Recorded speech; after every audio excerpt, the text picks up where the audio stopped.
All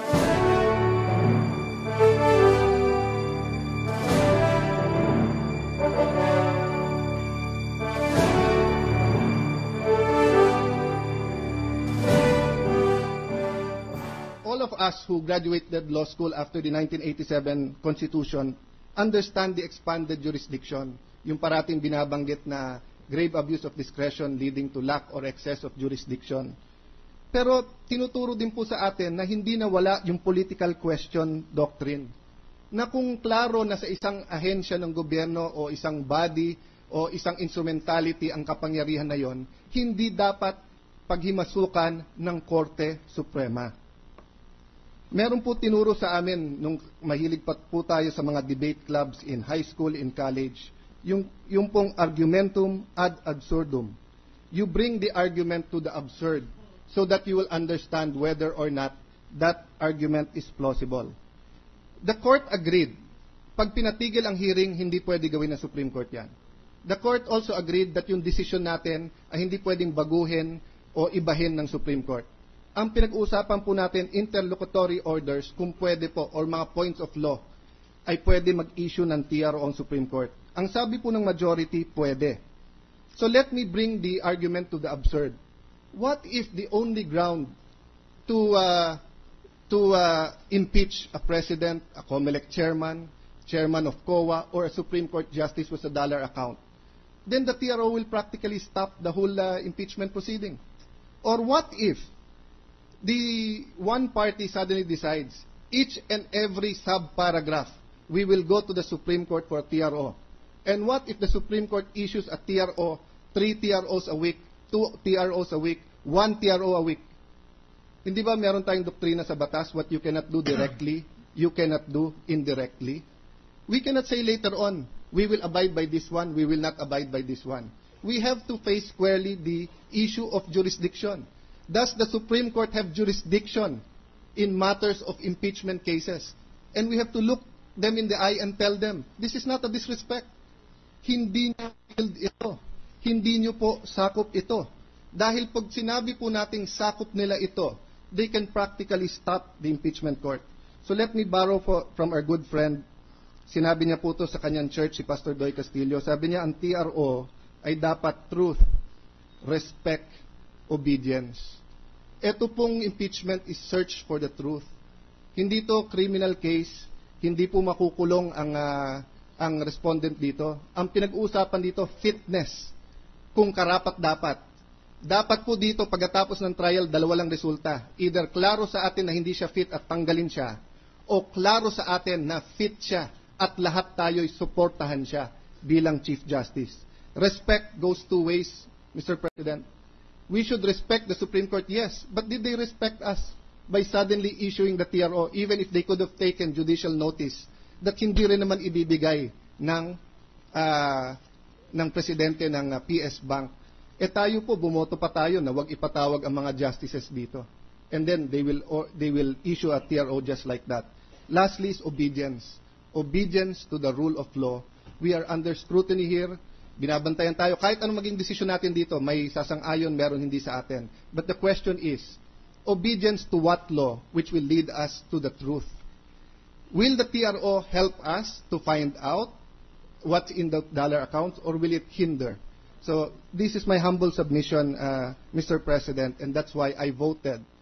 My vote really was that to uphold the jurisdiction of this impeachment court, that the Supreme Court does not have any jurisdiction, or it is a political question. They cannot issue TROs or orders that will, in one way or the other, affect how we try and how we decide this case. Thank you, Mr. President. Thank you. Judge Floor Leader. Senator Pia Cayetano, Mr. President. The distinguished lady senator from Taguig.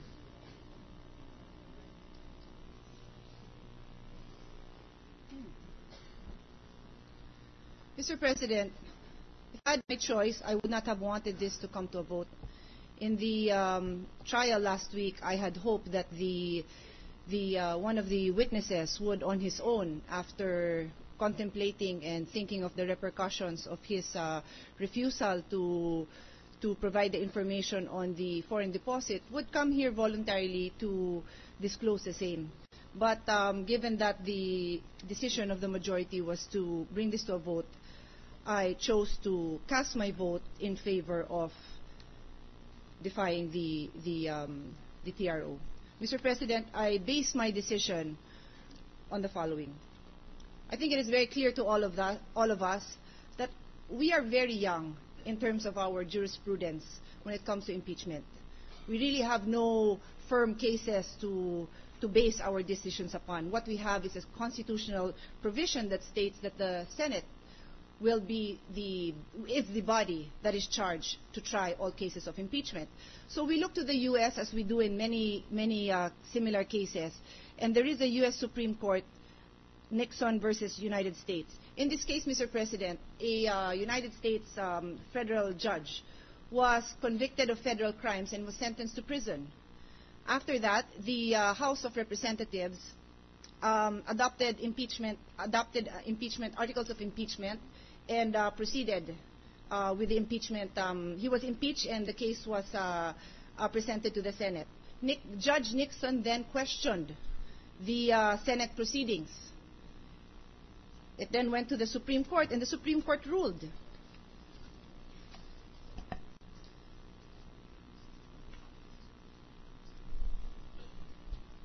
The Supreme Court ruled that there are reasons why the judiciary has no role in impeachment. The Supreme Court stated that the framers of the Constitution recognized that there would possibly be two sets of proceeding.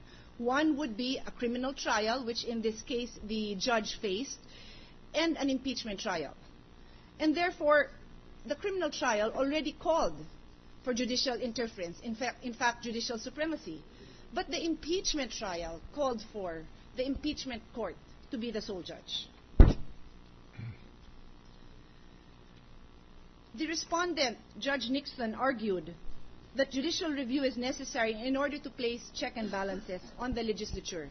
He feared that the Senate, if the Senate is given unreviewable authority to interpret the impeachment trial clause, there would be a grave risk that the Senate will usurp judicial power.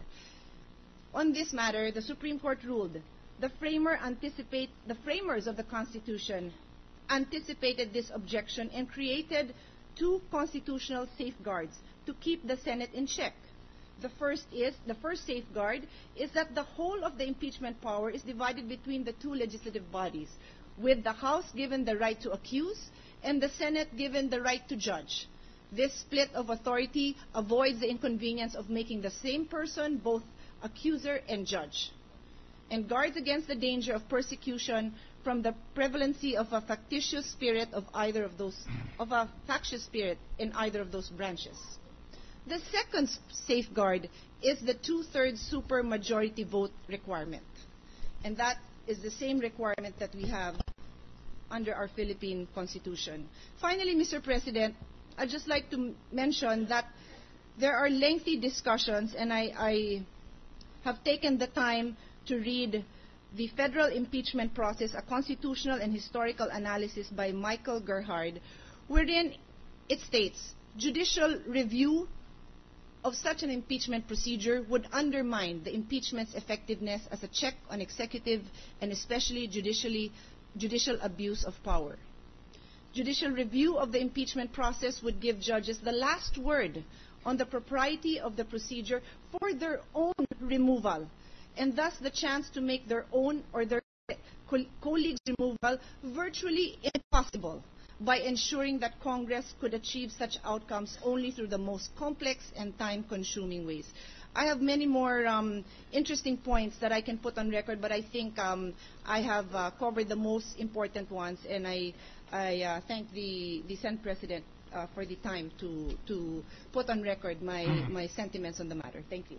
Yes, Mr. President, Senator. The Chair would like to make a statement apropos to the statement of the lady Senator from Taguig. I agree with what you stated, Madam Senator, but I would like to put on record that those pronouncements and decisions are based on the text of the the United States federal government.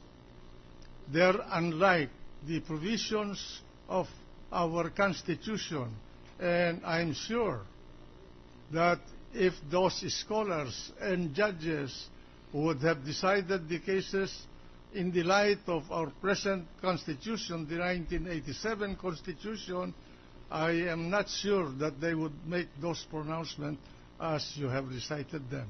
And I just want to put that into the record in order to guide future scholars and future lawyers and future historians to study this matter very carefully, because while there are precedents in the United States along the lines you stated, those precedents are based on American law and not on Philippine constitutional law. Thank you. The gentle lady from Iloilo. Thank you. We're in the process of explaining our individual votes.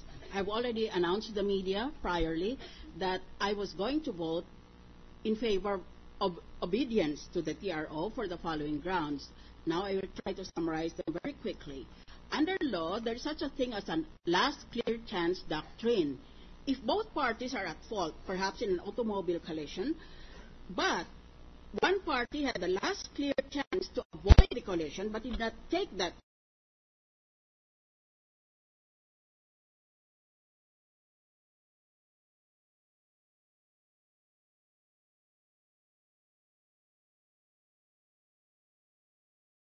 by contrast, is just the High Court of Impeachment.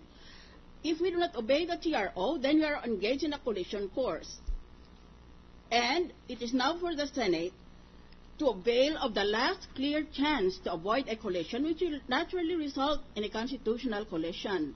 That is the first argument. The second argument is this. Under the 1987 Constitution, the Supreme Court is vested with judicial power. There are two components of judicial power. One is the power to decide justiciable issues. Two, another component peculiar only to the Philippine Constitution is that the Supreme Court has power over political questions. In that manner, therefore, the 1987 Constitution has already abolished the political question doctrine, which is still observed in other democracies like ours, particularly in the United States.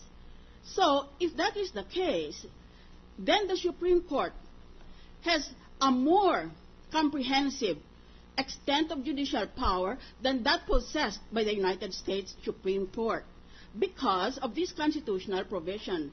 The case of Nixon versus United States involved a federal judge